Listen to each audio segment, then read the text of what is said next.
as the original blueprint. Elegant, maybe simple, but incredibly successful. Their design is simpler, right? Their genetic material, their DNA, it just sort of floats in a region called the nucleoid. It's not tucked away in a separate compartment. They have smaller ribosomes, that's the protein-making machinery, and often a rigid cell wall like peptidoglycan in bacteria for protection. Simple membranes. And this basic kind of minimalist design, it's been incredibly successful. They've colonized pretty much every corner of our planet. Now, eukaryotes. That includes all animal, plant, fungal, and protist cells. These are more like the advanced multi-story skyscrapers of the cellular world. Much more complex, their defining feature is a true nucleus. A specialized vault, if you like, with a double membrane where their genetic material is securely housed. But it doesn't stop there. Eukaryotic cells are also packed with an array of specialized membrane-bound mini-organs, we call them organelles. Each one has its own specific job, and we'll definitely dive into those in a moment. They also have larger ribosomes and an internal skeleton, the cytoskeleton, which gives them shape, helps them move, and acts as a transport network inside. And this increased complexity in eukaryotes, well, that's precisely what allows for the incredible specialization we see in multicellular organisms. Things like diverse tissues and organs, like your brain, with its billions of uniquely performing cells. Right, that complexity enables specialization. Exactly. And understanding this fundamental distinction, prokaryote versus eukaryote, is vital for understanding everything from, say, how antibiotics work selectively targeting bacterial cells without harming our own, to the really intricate workings of human cellular biology in both health and disease. It's foundational. It really is foundational. Okay, so we have these incredible self-contained units. But how does a cell actually define its boundaries, control what comes in and out, communicate with the outside world? That's where the plasma membrane comes in. And you shouldn't think of it as just a static wall, right? It's much more dynamic than that.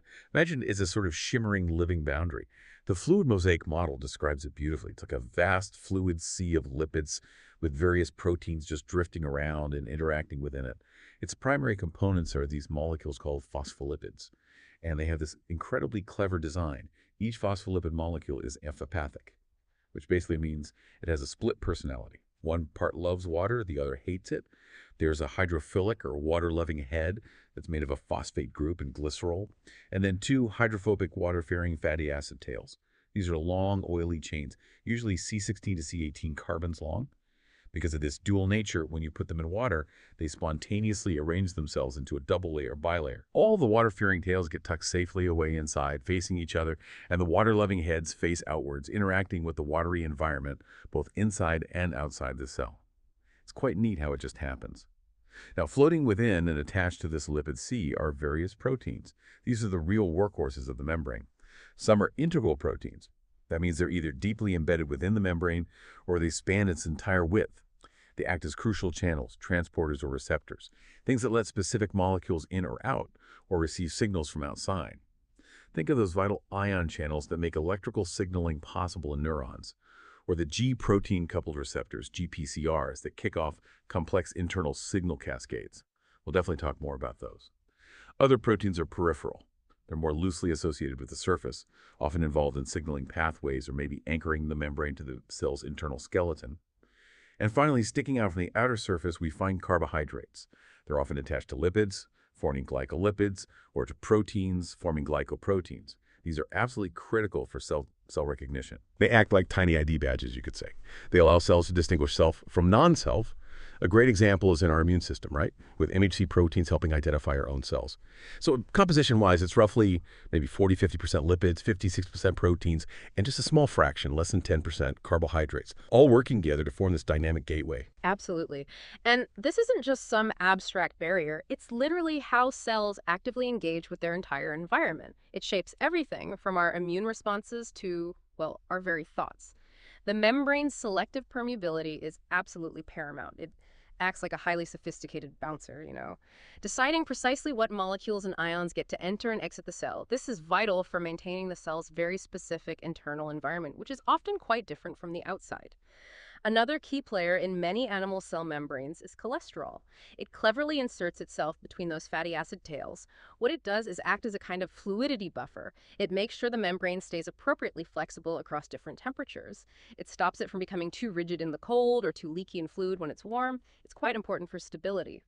Fundamentally, the membrane acts as a barrier, preventing the uncontrolled passage of ions-charged particles. That's essential for establishing and maintaining those delicate electrochemical gradients across it. And as you mentioned, this is also the primary site of communication. Receptors embedded here receive signals from the outside and translate them into intracellular responses. Think AMPA, NMDA receptors we'll discuss later. And for neurons especially, the membrane's unique composition is directly responsible for its electrical properties. It sets up the resting potential and enables that rapid-fire excitability that defines nervous system function. Right, so for a neuron, this gatekeeping isn't just important, it's pretty much everything. Neurons really take this gatekeeper role to another level, don't they? They transform these subtle chemical and electrical gradients into the incredibly rapid communication that makes our nervous system function. For these cells, the plasma membrane is literally the stage where action potentials, those electrical signals, are born and transmitted. It's absolutely packed, densely packed with specialized voltage-gated channels. Channels for sodium ions, NiO, potassium ions, and calcium ions, Ca. These are essential for generating and transmitting those electrical signals. But these channels can only work if there are ion gradients for them to exploit, right? And those gradients are maintained by these incredible molecular machines. The NiOCO ATPase pumps are just critical here. This pump is truly remarkable. It uses 1 unit of the cell's energy currency, ATP, to physically move 3 sodium ions out of the cell for every 2 potassium ions it pumps in, every single cycle. It's like constantly bailing water out of a leaky boat, but with an electric charge involved. Exactly. And this unequal exchange, 3 positives out, 2 positives in it, creates a net negative charge inside the cell with each cycle. -1 charge per cycle. This is a major contributor to establishing the neuron's resting membrane potential, which is typically around -70 millivolts. That negative charge inside compared to outside. And when this delicate balance of ions in a membrane channels goes awry, well, it can lead to devastating neurological issues. It really highlights just how critical this gatekeeper function is for brain health. Okay, so we have this incredible dynamic self-regulating boundary. But what's actually going on inside this miniature factory? You mentioned organelles, these tiny organs. Each one has a specific, meticulously defined job, making the cell this bustling, incredibly organized city. Far more complex than anything we built, really. Let's explore some of the key ones. First up, the big one, the nucleus. This is the cell's control center, right? It's enclosed by a double membrane. The nuclear envelope, which is studded with these things called nuclear pores. These pores meticulously regulate what goes in and out, like a heavily guarded vault for the genetic material. Inside, you find the chromatin, that's your DNA, tightly packaged and organized with special proteins called histones. And nestled within the nucleus, there's often a denser region called the nucleolus. It's not just empty space, it's actually a bustling little factory itself. Its main job is synthesizing ribosomal RNA, or RNA, and assembling ribosomes, which are the cell's protein-making machines. So the nucleus isn't just a passive archive for the blueprints, it's actively involved in making the tools the cell needs to build everything else. Okay, moving out from the nucleus, we encounter the endoplasmic reticulum, or ER. It's this vast interconnected network of membranes, like a series of tunnels and sacs. And there are 2 types, the rough ER. Right, the rough ER gets its name because it's covered with ribosomes, giving it that bumpy or rough appearance under a microscope. This is primarily where proteins destined for secretion out of the cell or for insertion into cell membranes are synthesized and then correctly folded. It's essentially the protein folding and initial shipping department. And the other type? That's the smooth ER. It lacks ribosomes, so it looks smooth, and it has entirely different but equally crucial roles. It's vital for synthesizing lipids and steroid hormones. It's involved in detoxifying drugs and poisons. The liver has a lot of smooth ER for this reason. And very importantly, especially in muscle cells and neurons, it acts as a major storage site for calcium ions. This stored calcium can be rapidly released to trigger cellular responses like muscle contraction or neurotransmitter release. So 1 interconnected network, but 2 very distinct and critical functional regions. Fascinating. Okay, next stop in the production line seems to be the Golgi apparatus or Golgi complex. It looks like a stack of flattened, membrane-bound sacs, sort of like pancakes. You called it the post office earlier. Yeah, or maybe the post office plus a customization shop. That's a good analogy. The Golgi receives proteins and lipids from the ER and then performs further modifications. It might add sugar groups, glycosylation, or phosphate groups, phosphorylation, or sulfate groups. Then, crucially, it sorts these modified molecules and packages them into vesicles, those tiny membrane-bound delivery trucks. These vesicles then bud off and ensure their cargo gets to the correct final destination.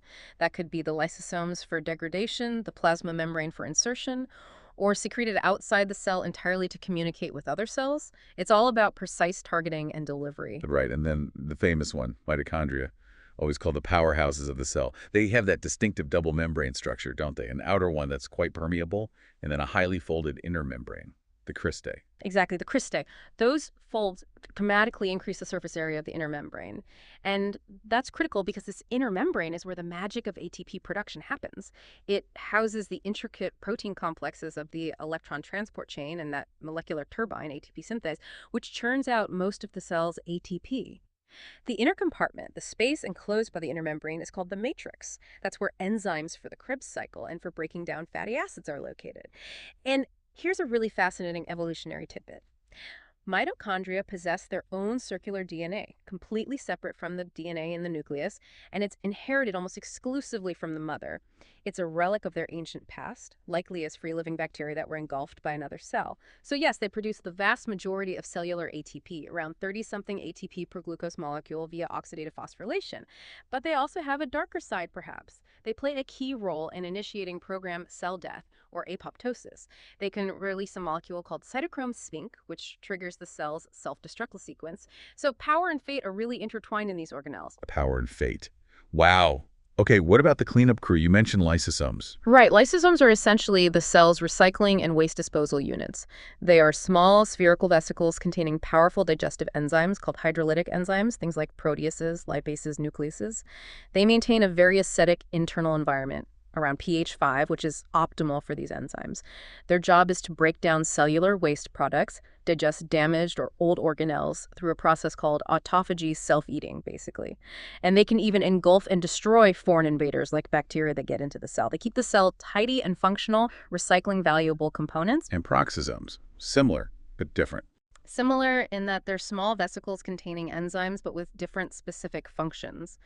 Peroxisomes contain enzymes like oxidases and catalase. One of their key roles is to detoxify harmful hydrogen peroxide, which is a natural byproduct of some metabolic reactions. Catalase breaks it down safely into water and oxygen. They are also involved in other metabolic tasks, like breaking down certain types of fatty acids, especially very long-chain ones. So both lysosomes and peroxisomes are crucial for detoxification and waste management, just tackling different types of problems. Got it. And finally, holding it all together, giving it shape, there's the cytoskeleton, the cell's internal scaffolding. You said it's made of 3 main types of protein filaments. That's right, 3 types, varying in size and function. First, actin filaments, also called microfilaments. They're the thinnest, around 7 nanometers in diameter. They're involved in cell movement, muscle contraction, cell division, and taking things into the cell, endocytosis. And crucially, in neurons, actin is highly dynamic in the dendritic spines, the little protrusions where synapses form. Its remodeling is fundamental to synaptic plasticity, how connections strengthen or weaken, which is how we learn. Then, intermediate filaments. They're intermediate in size, about 10 nanometers. Their main role is providing mechanical strength and structural stability, helping cells resist physical stress.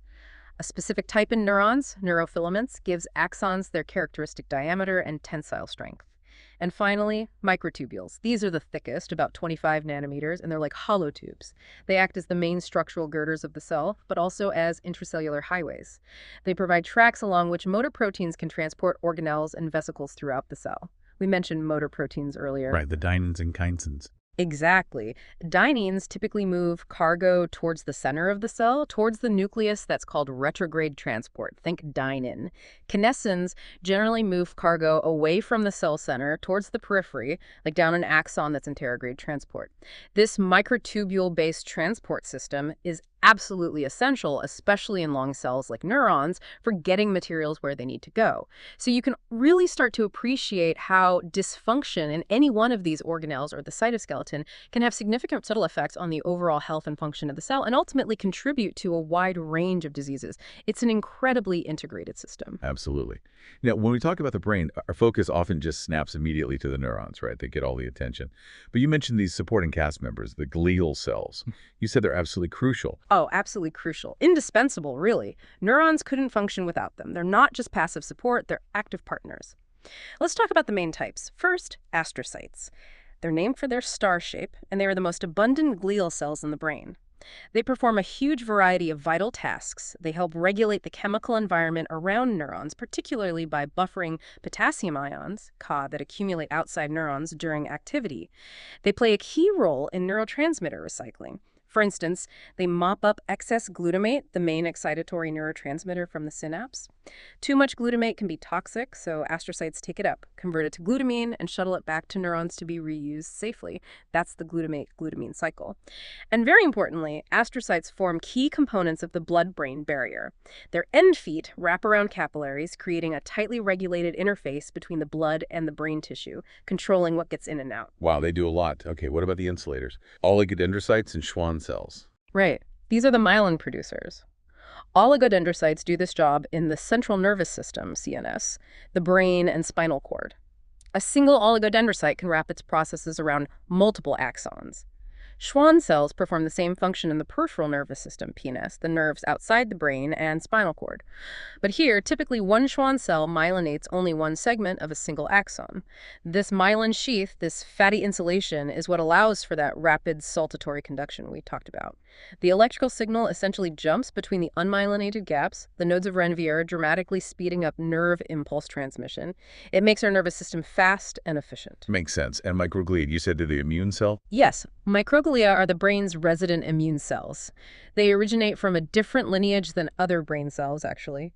Think of them as the CNS's dedicated surveillance and defense force. They constantly patrol the brain tissue, looking for signs of damage, infection, or debris. When they detect trouble, they become activated and perform phagocytosis, engulfing and clearing away pathogens, dead cells, and cellular junk.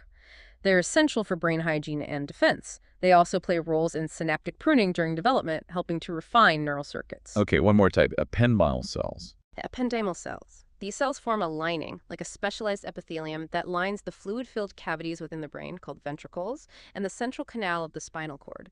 Their main function is to produce cerebrospinal fluid, CSF. CSF is the clear fluid that bathes, cushions, and protects the brain and spinal cord. It also helps circulate nutrients and remove waste products. So you see, it's a fantastic example of how biological systems rely on these intricate, specialized support networks. It's not just about the star neurons. Without the constant, dedicated work of astrocytes, oligodendrocytes, Schwann cells, microglia, and ependymal cells, neurons simply couldn't survive, let alone function and communicate effectively. And increasingly, we're realizing that problems with glial cells themselves, glial dysfunction, are deeply implicated in the development and progression of many neurological and neurodegenerative diseases like Alzheimer's, Parkinson's, MS, and others. They're a really hot area of research now. Okay, that's a great overview of the supporting cast. Now let's really zoom in on the stars themselves, the neurons. What makes them so uniquely specialized for transmitting information with such incredible precision and speed? Every neuron basically starts with the soma, or cell body. That's the main part. It's kind of metabolic hub. It contains the nucleus holding the genetic blueprints, and most of the other organelles we just discussed, the ER, Golgi, mitochondria. It's the command center, keeping the whole cell alive and functioning. Then, branching out from the soma, you have the dendrites. These look like tree branches, often highly branched. Think of them as the primary input zones or antenna of the neuron. They are specialized to receive signals, chemical signals mostly, from thousands of other neurons. They're often covered with tiny protrusions called dendritic spines. These little bumps are crucial because they're the main sites where synapses, the connections from other neurons, are formed. They house the postsynaptic receptors. Extending away from the soma, usually in one main direction, is the axon. This is the long, slender output cable of the neuron. Its job is to transmit electrical signals, the action potentials, away from the cell body, often over very long distances, towards other neurons, or maybe muscle cells or glands. Axons can be myelinated or unmyelinated, depending on their function and location. And the critical junction where the axon originates from the soma is called the axon hillock. This region is really important. It's essentially the neuron's trigger zone, or decision-making center. It has a very high concentration of voltage-gated sodium channels, making it the most excitable part of the neuron. This is where the incoming signals from the dendrites and soma are summed up. If the combined electrical stimulation reaches a specific threshold, typically around minus 55 millivolts, an action potential is initiated here and then propagates down the axon. It's the point of no return for firing a signal. We've already talked about the myelin sheath produced by those amazing glial cells, oligodendrocytes or Schwann cells. This fatty insulation wraps around the axon in segments, leaving those small, unmyelinated gaps called the nodes of Ranvier. And this whole arrangement is the key to saltatory conduction. The action potential doesn't have to regenerate continuously along the entire axon membrane. Instead, the current flows passively under the myelin, and the action potential effectively jumps from one node to the next, where the voltage-gated channels are concentrated. This makes signal transmission much, much faster, and also more energy efficient compared to unmyelinated axons. It's a brilliant evolutionary adaptation. And finally, at the very ends of the axon, often branching out, are the synaptic terminals, also called axon terminals or synaptic boutons. These are the specialized structures where the neuron actually communicates with its target cell. Inside these terminals, you find those tiny membrane-bound sacs, the synaptic vesicles, which are meticulously filled with specific chemical messengers, the neurotransmitters. Things like glutamate, often excitatory, GABA, often inhibitory, acetylcholine, dopamine, serotonin, norepinephrine, all stored and ready to be released upon arrival of an action potential to carry the signal across the synapse to the next cell. Right. And this is where we can really start to tie these microscopic details directly to their profound impact on our health, our cognition, our behavior. Let's quickly touch on some key chemical notes and their clinical relevance, pulling some threads together. We mentioned glucose, C-Euro, is the primary fuel, especially for neurons, and AT, acetylcholine, and the ATP as the immediate energy currency. Understanding their metabolism, which we'll get into, is absolutely central. That resting membrane potential around negative 70 milliVs in neurons, that state of readiness, it's meticulously maintained, as you said, by the constant work of the Maho pump, but also by the passive movement of ions through leak channels, especially potassium leak channels, and the presence of large negatively charged molecules trapped inside the cell. It's a dynamic equilibrium. And the balance of major ions across that membrane is just critical. Let's put some numbers on it roughly. Sodium NaU is high outside, around 145 millimolar per and low inside, around 15 millimem. Potassium Co is the reverse. High inside, around 140 millimem, and low outside, around 5 millilems. Chloride, Cl, is generally higher outside, around 110 millinefs, than inside, around 10 millinefs. And calcium, Calo, this is the really dramatic one. It's relatively high outside, around 1.8 millilem, but kept incredibly low inside the cytosol, around 100 nanomolar Nm. That's roughly a 10,000-fold difference. This massive calcium gradient makes it an exceptionally potent and rapid signaling molecule when channels open and it floods into the cell. And the neurotransmitter receptors embedded in those membranes are the immediate listeners, translating chemical messages back into electrical or biochemical signals. We've mentioned AMPA and NMDA receptors, key excitatory glutamate receptors. AMPA gives fast excitation, NMDA is slower, requires depolarization, lets calcium in, crucial for plasticity. GABA receptors are the main fast inhibitory receptors, letting chloride ions in. And things like nicotinic acetylcholine receptors, found at the neuromuscular junction, are ligand-gated channels that let sodium and potassium pass through. So why does drilling down to this level matter for, say, psychology or nursing students, or just anyone interested in health? Because dysfunction here directly translates to major clinical conditions. Mitochondrial failure, the inability to make enough ATP, leads directly to neurodegeneration, think Alzheimer's, Parkinson's. Neurons are energy hogs. They die without enough power. Imbalances in those critical ions can cause seizures, uncontrolled electrical activity in the brain, or dangerous cardiac arrhythmias, irregular heartbeats. Astrocyte dysfunction, failing to clear glutamate properly, results in excitotoxicity neurons being stimulated to death. This happens in stroke and other injuries. Catastrophic failure of the sodium-potassium pump, say from lack of oxygen, hypoxia, causes massive depolarization, brain swelling, edema, and widespread neuronal damage. And dysfunction of specific membrane receptors is strongly implicated in psychiatric disorders. For example, NMDA receptor hypofunction, meaning they don't work well enough, is a leading hypothesis for some symptoms of schizophrenia. These molecular details are the bedrock of neurological and mental health. Okay, we've mentioned ATP multiple times as the cell's energy currency. Let's really unpack that. ATP, adenosine triphosphate. You call it the universal power source, like a rechargeable battery. Its chemical formula is CS-ESU alone. Structurally, it's made of adenine, a nitrogenous base, ribose, a 5-carbon sugar together, that's adenosine, and then crucially 3 phosphate groups linked together. The real magic, the energy, comes from the bonds connecting those last 2 phosphate groups. They're often called high-energy phosphoanhydride bonds. That's right.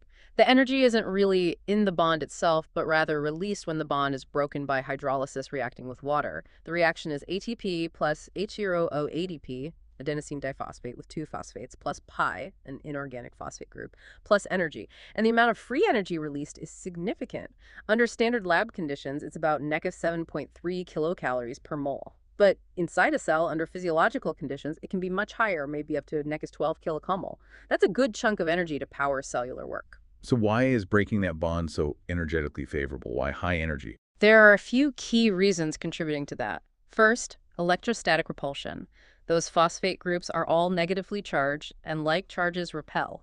Packing three of them together in ATP creates a lot of internal strain. Removing one relieves that repulsion, which is energetically favorable. Second, resonance stabilization. The products, ADP and especially the free inorganic phosphate pi, are more stable because their electrons can spread out more, greater resonance than they can within the ATP molecule. Nature favors more stable states.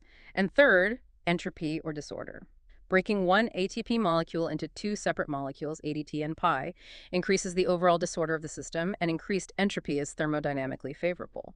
So it's a combination of relieving strain and achieving greater stability and disorder that makes ATP hydrolysis release so much usable energy. And for neurons, this isn't just abstract chemistry, it's absolutely critical, right? Oh, indispensable.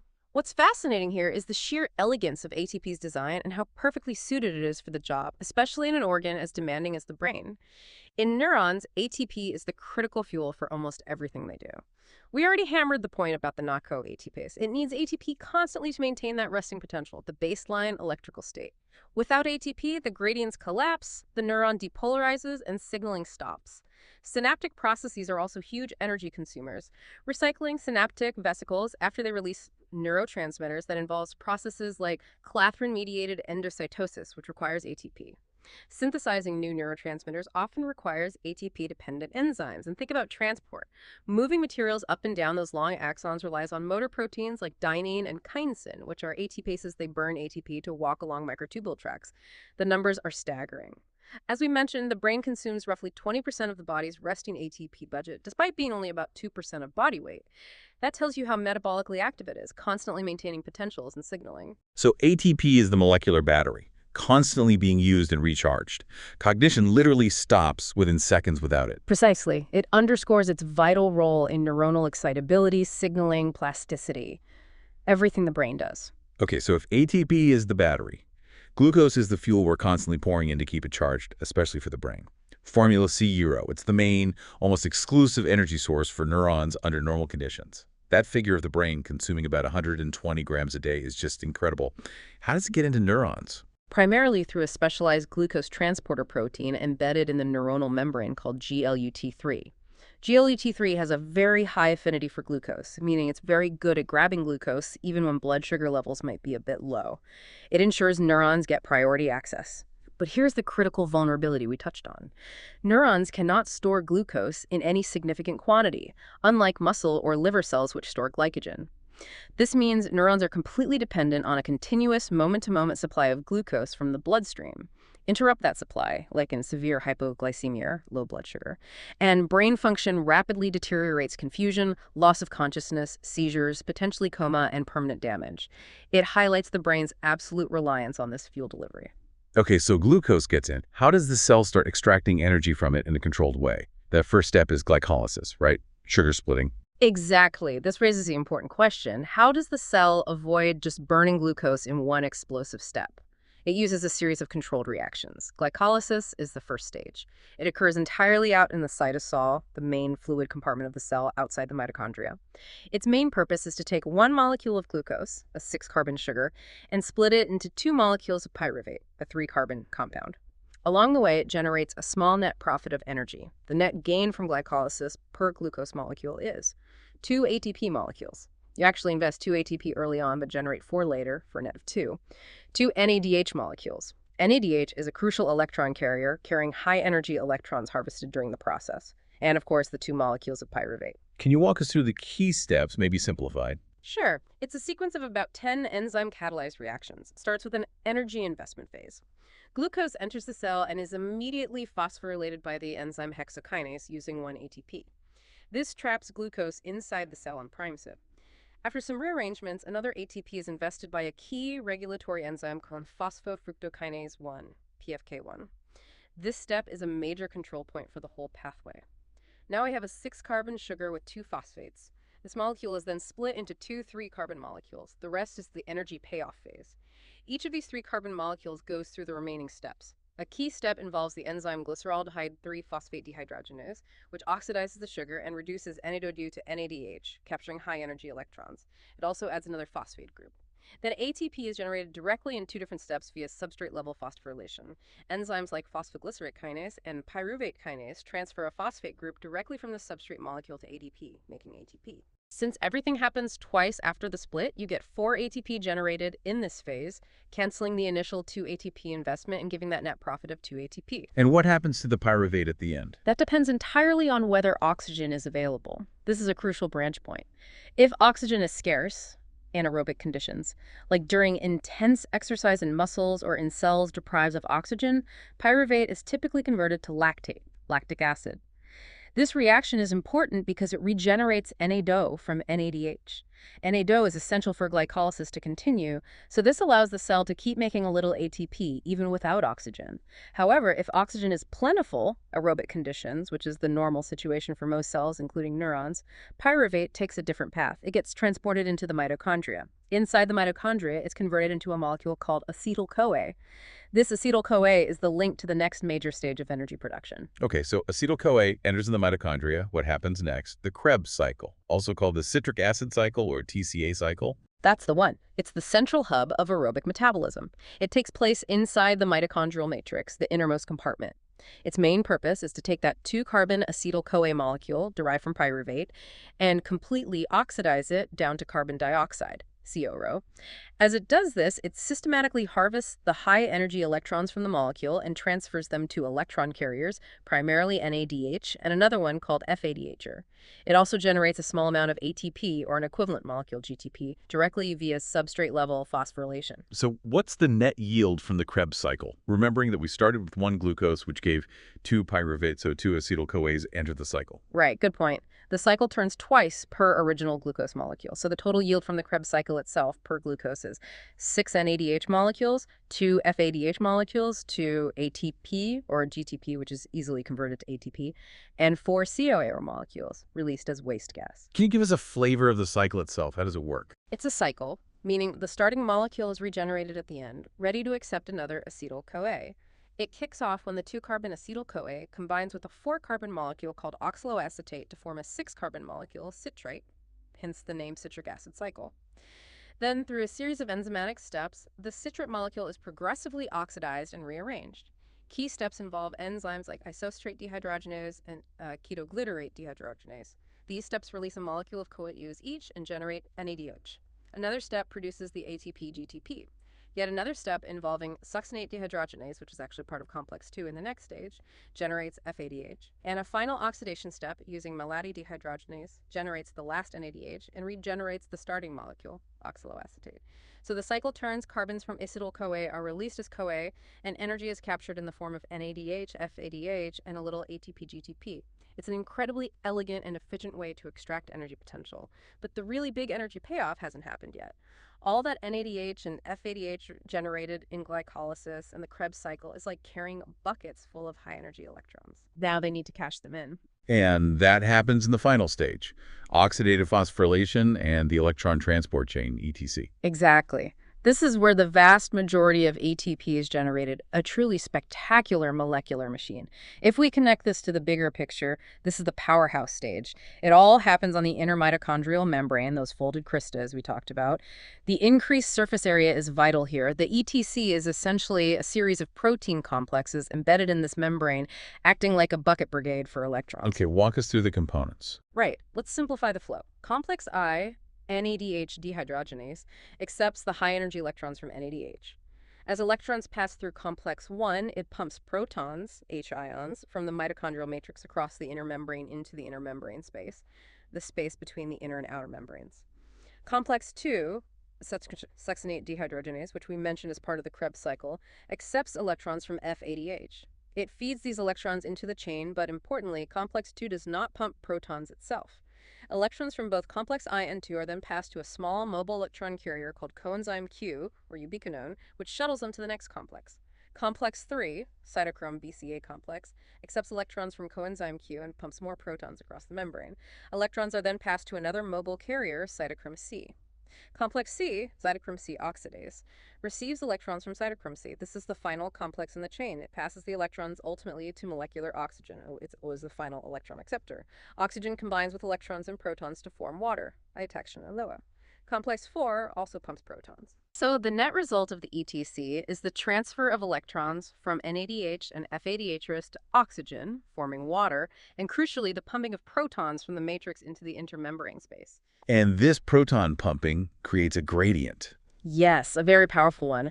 The continuous pumping of ions creates a high concentration of protons in the inner membrane space compared to the matrix.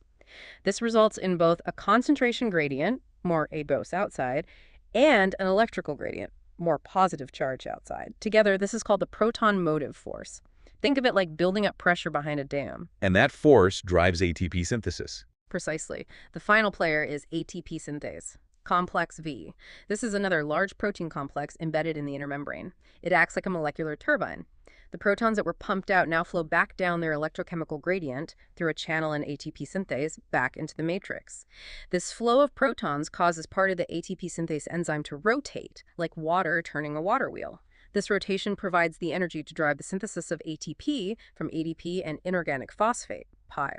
This process linking the oxidation of fuel molecules via the ETC to the phosphorylation of ADP is why it's called oxidative phosphorylation. It's incredibly efficient, generating the bulk of the ATP, typically around 26 to 28 ATP molecules per glucose molecule, through this process alone. So if we add it all up, glycolysis, Krebs cycle, oxidative phosphorylation, what's the grand total ATP yield per glucose? The theoretical maximum is often cited as around 30 to 32 ATP per glucose. The exact number can vary slightly depending on how efficiently electrons are shuttled into the mitochondria and other factors. But it's vastly more efficient than the mere 2 ATP gained from glycolysis alone under anaerobic conditions. This aerobic pathway is the energy backbone of complex life. And connecting this back clinically, these pathways are absolutely critical for health, right? What happens when they fail? The consequences are severe and often rapid, especially in the brain. Take hypoxia, low oxygen, or ischemia, lack of blood flow, like in a stroke. Oxygen is the final electron acceptor for the ETC. Without OROs, the entire chain backs up and stops. No ETC, no proton pumping. Exactly. No proton gradient, so ATP synthase stops. ATP production plummets. Without ATP, the NACO pump fails. Sodium floods into the neuron, water follows, causing swelling. The neuron rapidly depolarizes. This often triggers massive release of glutamate, leading to excitotoxicity in neighboring neurons. It's a devastating cascade leading to widespread cell death.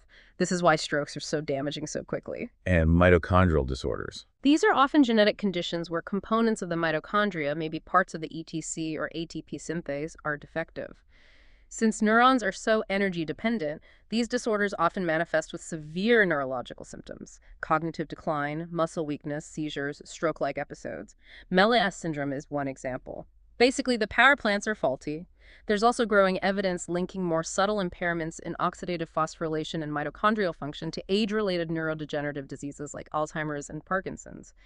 It might be that chronic energy deficits contribute to the neuronal dysfunction and death seen in these conditions over time. And lactic acidosis.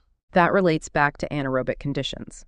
If cells are hypoxic and forced to rely only on glycolysis, they produce lactate from pyruvate. If this happens excessively, lactate can build up in the blood, leading to lactic acidosis. This lowers blood pH and can cause symptoms like confusion, fatigue, rapid breathing, especially impacting brain function. It's a sign that aerobic metabolism isn't keeping up with energy demands. These clinical links really hammer home how central and vital these energy pathways are, literally powering life second by second. Okay, we've got the cell's structure, its boundaries, its organelles, and its power plants. But who are the actual workers doing all the specific jobs? You mentioned proteins earlier as the workforce. Let's unpack that. They're made of amino acids, right? Linked together. That's right. Proteins are the most versatile macromolecules in the cell, performing an incredible diversity of functions. They are polymers, long chains made up of repeating subunits called amino acids. There are 20 common types of amino acids used to build proteins, each with a similar basic structure but a unique side chain, or R group, that gives it specific chemical properties like being acidic, basic, polar, or nonpolar. These amino acids are linked together by peptide bonds, formed through a condensation reaction, releasing water, creating a long chain called a polypeptide. And the sequence of amino acids determines how it folds, which determines its function. You mentioned levels of structure. Exactly. The function of a protein is entirely dependent on its precise three-dimensional shape, and that shape arises directly from the sequence of amino acids. We describe this folding hierarchy in four levels. Primary structure. This is simply the linear sequence of amino acids in the polypeptide chain, like the order of letters in a word. It's dictated directly by the genetic code. Secondary structure. As the polypeptide chain begins to fold, certain local repeating patterns emerge, stabilized mainly by hydrogen bonds between backbone atoms. The most common are the helix, a coil or spiral shape, and the bash sheet formed by adjacent strands lining up like pleats. Tertiary structure. This is the overall complex 3D folding of a single polypeptide chain. It's determined by various interactions between the amino acid side chains, hydrophobic interactions, nonpolar groups clustering away from water, hydrogen bonds, ionic bonds, and strong covalent disulfide bonds between cysteine residues. This level defines the protein's functional shape. Quaternary structure. Some proteins consist of more than one polypeptide chain subunit. Quaternary structure describes how these multiple subunits assemble and arrange themselves to form the final functional protein complex.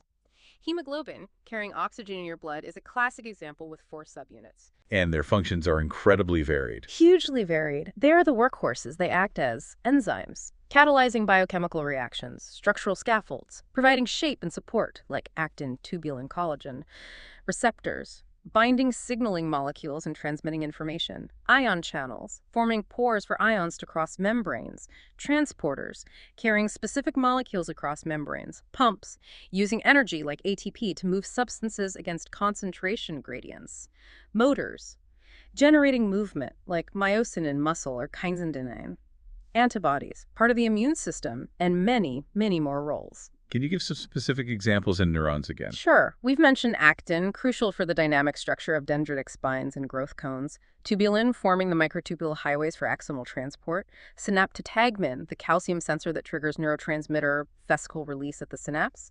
PED95, a key scaffold protein in the postsynaptic density that organizes receptors and signaling molecules. These are just a few examples of the thousands of different proteins working constantly within a single neuron. Okay, let's focus on enzymes. You call them biological catalysts. Yes. What's fascinating here is how enzymes perform these incredibly precise chemical reactions, often millions of times faster than they would occur otherwise, that are essential for literally every single cellular process. They are typically proteins, though some RNA molecules, called ribozymes, can also act as catalysts that lower the activation energy of a specific reaction. Think of activation energy as the hurdle a reaction needs to overcome to proceed. Enzymes make that hurdle much lower, dramatically speeding up the reaction rate without being consumed or changed themselves in the process. How do they do that? The active site. Exactly. Each enzyme has a unique three-dimensional shape that includes a specific region called the active site. This site is precisely shaped to bind the enzyme's specific reactant molecule, called the substrate. The fit between the enzyme and substrate used to be described by the rigid lock-and-key model. A more current view is the induced fit model, where the binding of the substrate actually induces a slight change in the enzyme's shape, leading to an even tighter, more optimal fit and facilitating the reaction. Once bound, the enzyme helps to position the substrate correctly, perhaps strain chemical bonds, or provide a favorable chemical microenvironment, making the reaction much more likely to occur. And they sometimes need helpers. Cofactors. Yes, many enzymes require non-protein helper molecules called cofactors to function optimally. These can be inorganic metal ions, like MbO, ZnAU, FeO, or small organic molecules called coenzymes.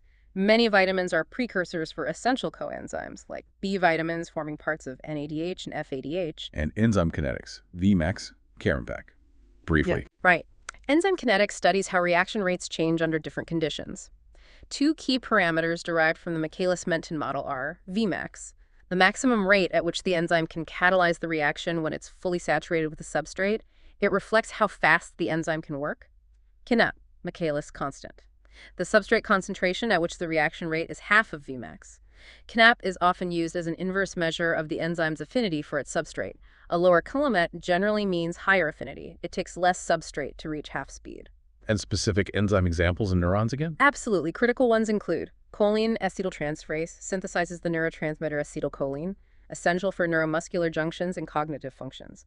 Monoamine oxidase, MAO, degrades neurotransmitters like dopamine, norepinephrine, and serotonin. MAO inhibitors are used as antidepressants. And as we keep saying, the knockout ATPase, an enzyme that uses ATP hydrolysis to pump ions, absolutely fundamental for the resting potential. Okay, let's dive deeper into those pumps and channels. These are the gates of excitability, you said. Starting with the king pump, Ka ATPase. This pump is literally maintaining the electric charge of our brain cells. It's a complex protein, right? Yes, it's a transmembrane protein, a crucial member of the P-type ATPase family. Structurally, it's typically a heterodimer, meaning it has two main subunits, an alpha subunit, which is the larger catalytic part. It contains the binding sites for Na, Ka, and ATP, and it undergoes the conformational changes that actually move the ions across the membrane. And a beta subunit, which is smaller and heavily glycosylated, has sugars attached. Its main role seems to be ensuring the correct assembly, insertion into the membrane, and stability of the alpha subunit. And its mechanism pumping 3 Na out for 2 Ka in makes it electrogenic. Precisely. It's an electrogenic pump because it results in a net movement of positive charge out of the cell, 3 out, 2 in Eul's net, 1 out, with each cycle at ATP hydrolysis. This directly contributes a few millivolts to the negative resting membrane potential, maybe around -5 to -10 millivate directly, but its main role is indirect by establishing and maintaining the steep NaU and Ka concentration gradients across the membrane. Remember those gradients. NaU high outside, 145 millilem, low inside, 15 millilem, Ka low outside, 5 millilem, high inside, 140 millilem. These gradients are the potential energy source that ion channels use to generate electrical signals like action potentials. The mnemonic 3 NaU out, 2 Ka in, 1 ATP gone is helpful. And its physiological importance is huge, consuming 40% of a neuron's ATP. It's immense. It's constantly working, especially after neuronal activity like action potentials, to restore those ionic gradients. It's what allows neurons to keep firing repeatedly. Its failure, for example, due to lack of oxygen and hypoxia, which stops ATP production, or specific inhibitors like the plant toxin ouabain or the related heart drug digitalis, is catastrophic. NaCu accumulates inside, Co leaks out, the gradients dissipate, the membrane depolarizes, water follows Nauru, causing osmotic swelling, and neurons eventually die. It really is the king pump for neuronal survival and function. Okay, what about calcium cups and buffers? You emphasized that massive calcium gradient. Yes, maintaining that extremely low intracellular calcium concentration, 100 nm, against a much higher extracellular concentration, 1.8 millinm, is absolutely critical. Calcium is a potent second messenger, and uncontrolled rises are toxic. Several mechanisms achieve this. Plasma membrane cow ATPase, PMCA, an ATP-driven pump on the cell surface that actively pumps cow out of the cell. Circa pump, circoplasmic endoplasmic reticulum, cow ATPase, an ATP-driven pump on the membrane of the ER and sarcoplasmic reticulum in muscle that pumps cow from the cytosol into the ER lumen, sequestering it away. Sodium-calcium exchanger, NCX, uses the energy stored in the NaO gradient established by the NaCo pump to move cow out of the cell, usually 3 NaU in for 1 cow out.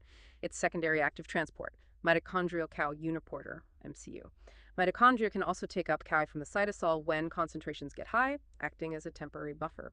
All these work together to keep resting cytosolic cow incredibly low, setting the stage for rapid signaling when calcium channels open. And that signaling role is key for neurotransmitter release. Absolutely. The rapid influx of Ka through voltage-gated calcium channels at the presynaptic terminal is the direct trigger for synaptic vesicles to fuse with the membrane and release their neurotransmitter content, exocytosis. We'll detail that soon.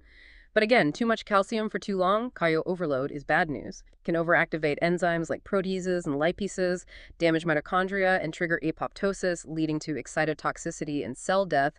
This is a major issue in stroke, brain injury, and some neurodegenerative diseases. Okay, pump set the stage. Now the actors. Ion channels, the gates themselves. Let's recap the main types, starting with voltage-gated channels. Right. These channels have gates that open or close in response to changes in the membrane potential, voltage. Voltage-gated NaU channels, NaV. These are responsible for the rapid rising phase, depolarization, of the action potential. They open very quickly when the membrane depolarizes a threshold. They also have a second gate, an inactivation gate, that closes shortly after opening, even if the membrane is still depolarized. This inactivation is crucial for the absolute refractory period, preventing the action potential from immediately firing again or going backwards. Voltage-gated Ka channels, NaM. There are various types, but many open more slowly than NaO channels in response to depolarization.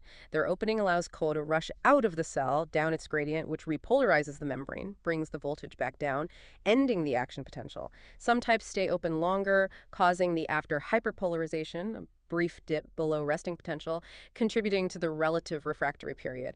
Voltage-gated Call channels, CAV, these also open in response to depolarization. While they contribute to action potentials in some cells, like cardiac muscle, their primary role in most neuron presynaptic terminals is to allow Ka-U influx, which, as we said, triggers neurotransmitter release. And the other main type?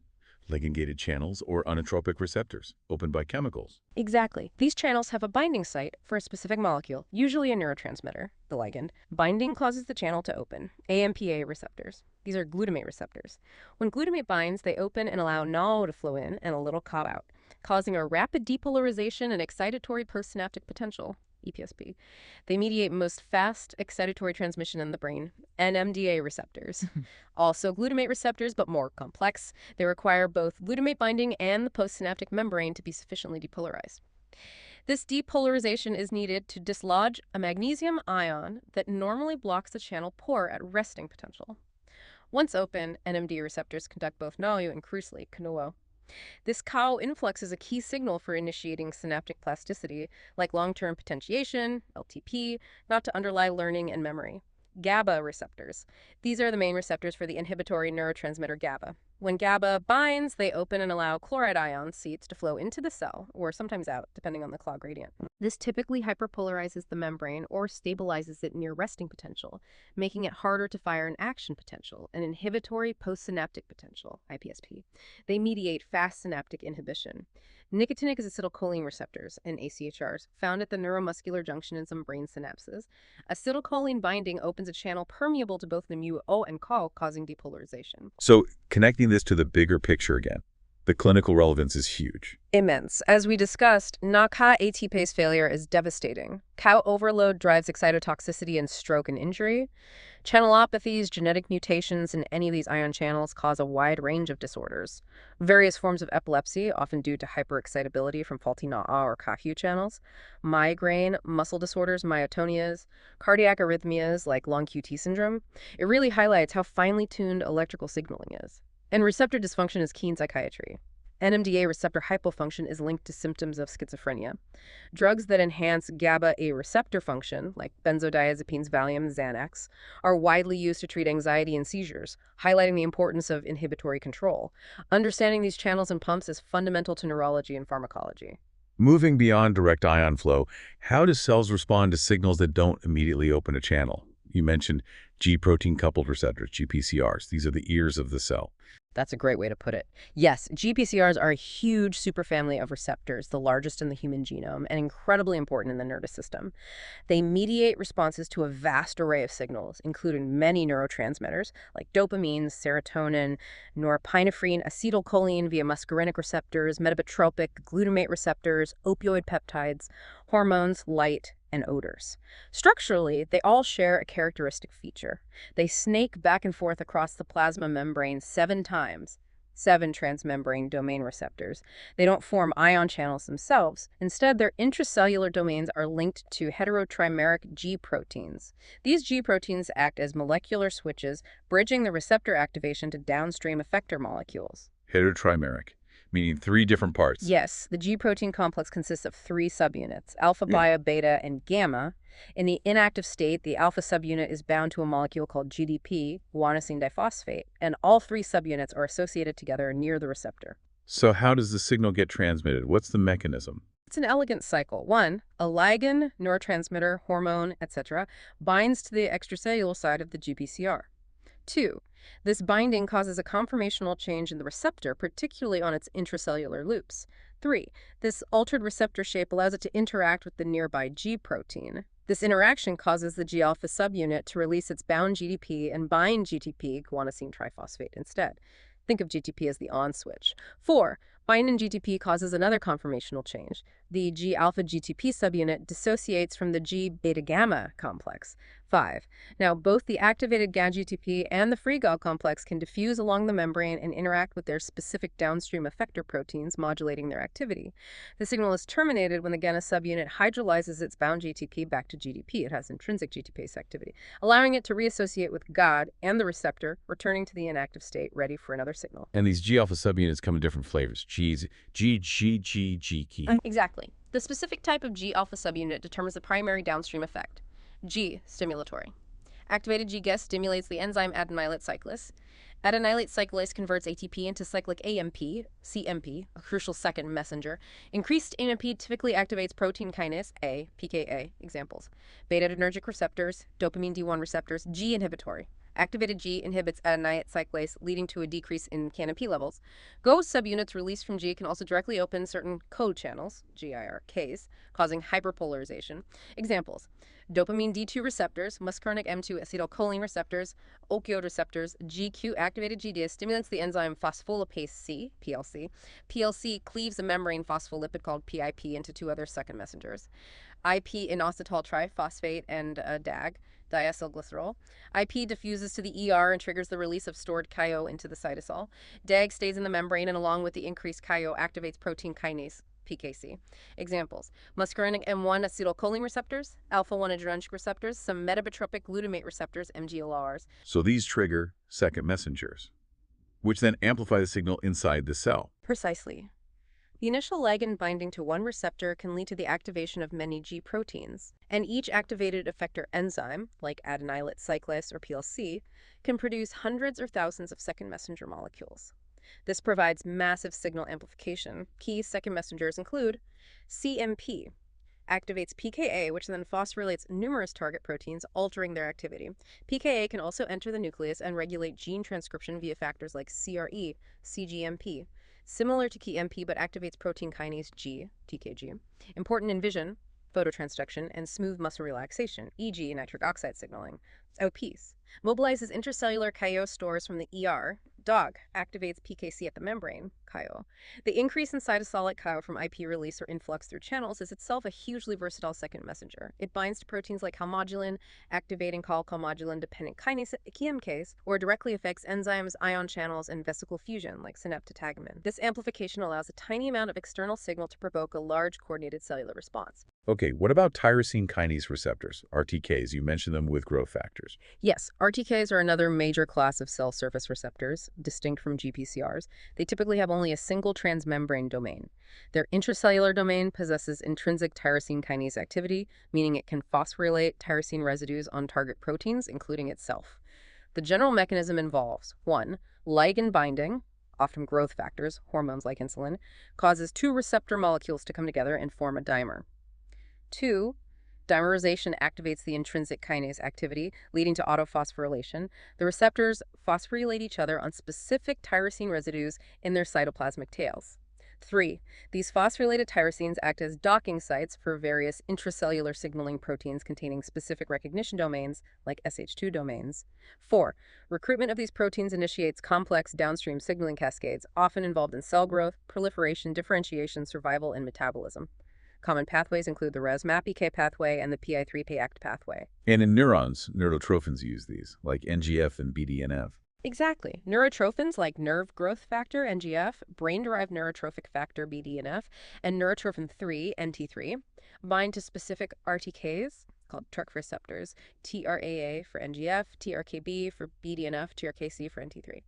Activation of these TRK receptors is crucial for neuronal survival, preventing apoptosis during development and promoting survival after injury. Neuronal differentiation, getting neurons to develop their specific characteristics, axon growth and guidance, and importantly, synaptic plasticity. BDNF in particular plays a critical role in activity-dependent synaptic strengthening like LTP and is implicated in learning, memory, and mood regulation. These RTK pathways are vital for building and maintaining the nervous system and for enabling long-term changes associated with experience. So this raises the important question: how do these intricate signaling pathways, triggered by GPCRs and RTKs, lead to something as profound as learning or the long-term adaptations in our brain? It's because these receptors translate external chemical signals into intracellular biochemical cascades that can modify neuronal function on multiple timescales. GPCRs often modulate existing proteins like ion channels via phosphorylation, changing excitability or synaptic strength relatively quickly. RTKs often lead to changes in gene expression via pathways like MAPK-CERB, resulting in more lasting structural and functional changes like growing new synapses or strengthening existing ones. They form the molecular language of adaptation, learning, memory, and resilience. We also need to touch on the structural proteins again, especially in the context of transport down that long axon. You mentioned actin and microtubules. Yes, the cytoskeleton is not static. It's highly dynamic and crucial for neuronal function. Actin filaments, as we said, are essential for the motility of growth cones in developing neurons, the structures at the tip of growing axons and dendrites that explore the environment and guide connections. In mature neurons, actin dynamics in dendritic spines are critical for changing spine shape and size, which is a key mechanism of synaptic plasticity and memory storage. Microtubules form the structural core of axons and dendrites and, crucially, act as the railroad tracks for axonal transport. Motor proteins like kinesins walk along microtubules towards the plus end, typically away from the cell body towards the axon terminal, carrying vesicles, mitochondria, and protein complexes needed at the synapse. This is anterograde transport. Motor proteins like dyneins walk towards the minus end, typically toward the cell body, carrying things like signaling molecules, endosomes containing material taken up at the terminal, like neurotrophins, and old or damaged components back for recycling or degradation. This is retrograde transport. This transport is vital for maintaining the health and function of the entire neuron, especially the distant synapses. And intermediate filaments, like neurofilaments, provide tensile strength and help maintain the axon's diameter, which influences conduction velocity. They are more stable structural elements. Let's revisit neuron-glia interactions with a bit more detail on the molecular level now that we've covered more ground. Astrocytes and neurotransmitter regulation. Right. Astrocytes play a very active role at the synapse, forming what's sometimes called the tripartite synapse: presynaptic neuron, postsynaptic neuron, and astrocyte. Neurotransmitter regulation. Their role in clearing glutamate via EA8, excitatory amino acid transporters, is critical.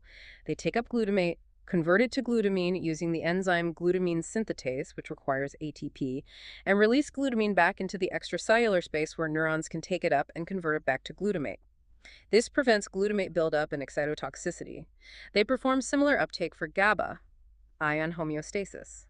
They are packed with Ka channels and the Na-Ka ATPase, allowing them to efficiently take up excess Ka released during high neuronal activity, preventing abnormal depolarization. Gliotransmitters. Astrocytes can also release signaling molecules themselves, like ATP, D-serine, a coagonist for NMDA receptors, and even glutamate, which can modulate neuronal excitability and synaptic transmission.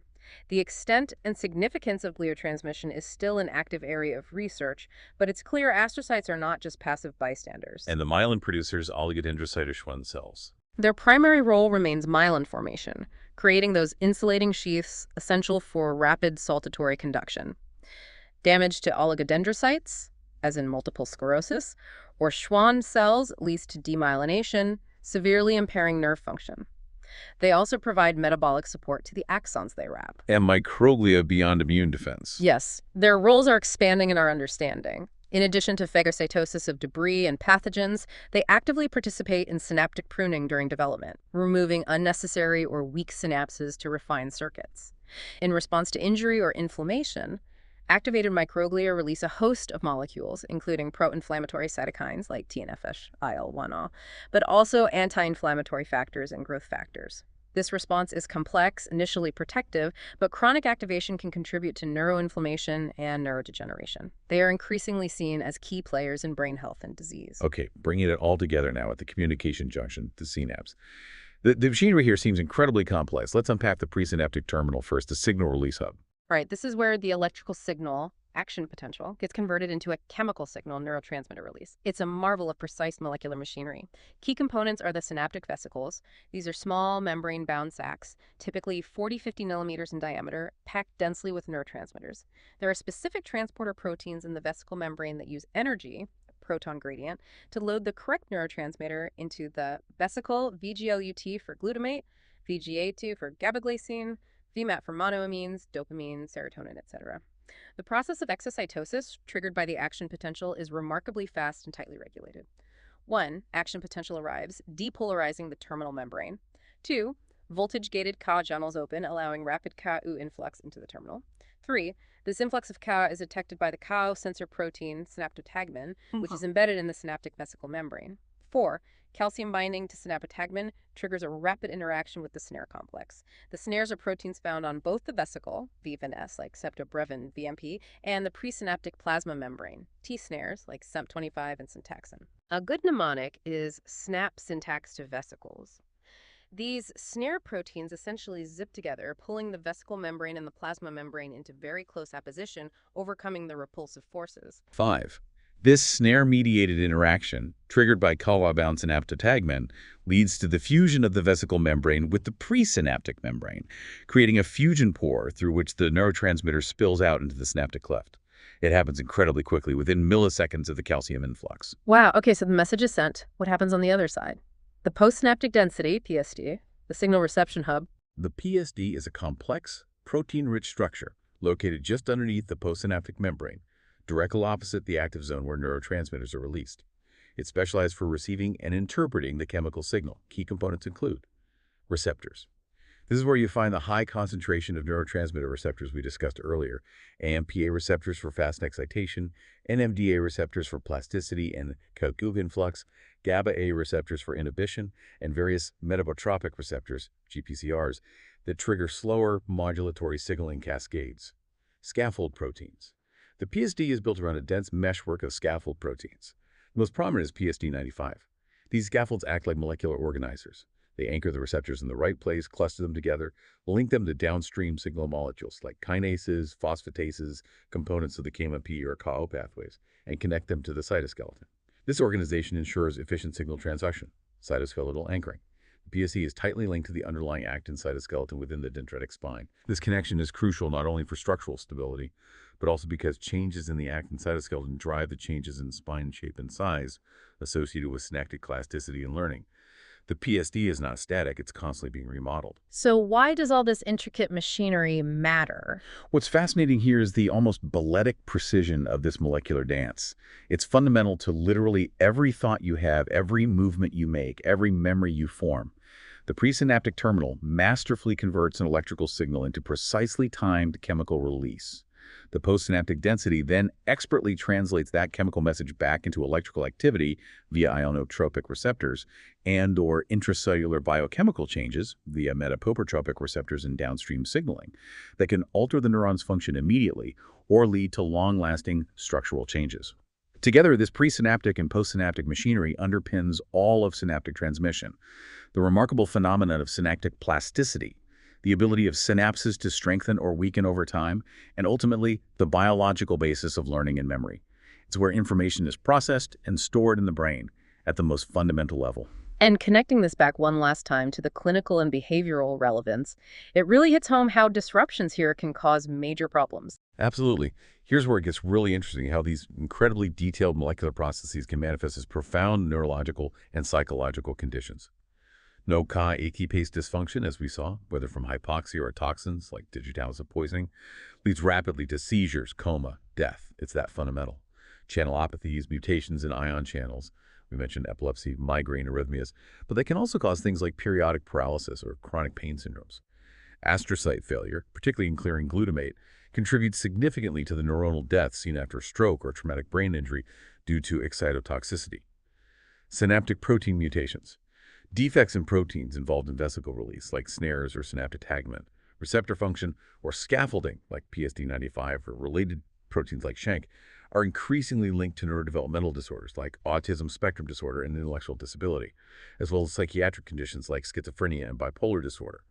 These are often seen as disorders of synaptic communication or development. Dopamine GPCR dysfunction. Problems with dopamine receptors, like the D1 and D2 types, are central to Parkinson's disease, loss of dopamine neurons leading to motor symptoms, and are key targets for antipsychotic drugs used to treat psychosis and schizophrenia, which often block D2 receptors. Similarly, disruptions in serotonin or norepinephrine GPCR signaling are implicated in depression and anxiety and are targeted by many antidepressant medications. It powerfully illustrates that understanding the cell's molecular machinery isn't just academic. It's the key to understanding, diagnosing, and ultimately treating a vast range of human conditions that affect the brain and behavior. #outro. Wow, that was quite the journey. An incredible deep dive today. We started right down at the basics, the definition of the cell, this fundamental unit of life, explored its dynamic outer boundary, the plasma membrane. Then we toured the inside, the bustling city of organelles, the nucleus, ER, Golgi, the power-generating mitochondria, lysosomes, peroxisomes, the cytoskeleton, each with its critical role. We zoomed in on the specialized structure of neurons, the stars of the nervous system, and importantly, their essential supporting partners, the glial cells. Then we unraveled the cell's intricate energy engine, following glucose through glycolysis, the Krebs cycle, and finally, oxidative phosphorylation, generating that vital energy currency, ATP. And we finished by exploring the cellular workforce itself. The incredibly versatile proteins, the catalytic enzymes, those critical ion pumps and channels maintaining excitability, the sophisticated membrane receptors listening for signals, and finally, the stunning molecular machinery of the synapse, where communication happens. It's astounding, really. It truly has been a deep dive, and hopefully you're now maybe seeing the biological world and perhaps even yourself with slightly different eyes. These details, they aren't just abstract facts for a textbook. They really are the aha moments that start to clarify why your body and brain behave the way they do. When you grasp the delicate balance of ion gradients meticulously maintained by the knockout pump, or the almost unbelievable precision of the snare complex snapping vesicles into place for neurotransmitter release, well, you gain a genuinely well-informed perspective on health, on disease, and just on the sheer marvel of life itself. This foundational knowledge, we hope, serves as your shortcut to really comprehending that bigger picture, connecting dots you perhaps never even knew existed before. Absolutely. So as you go about your day, maybe just take a moment to ponder this. Given the astounding complexity, the sheer efficiency we've explored today within just a single tiny cell, a unit so small you need a powerful microscope even to see it, what does this imply? What does it suggest about the potential for future bio-inspired technologies, technologies that might learn from and even mimic this microscopic perfection? Or perhaps even more profoundly, what does it tell us about our ongoing quest to fully understand something as vast and mysterious as consciousness itself, if its very foundation is built upon this incredibly intricate, astonishingly dynamic dance of molecules and machines? Something to think about. Keep asking questions, keep being curious, and keep diving deep. Thank you so much for joining us on this deep dive.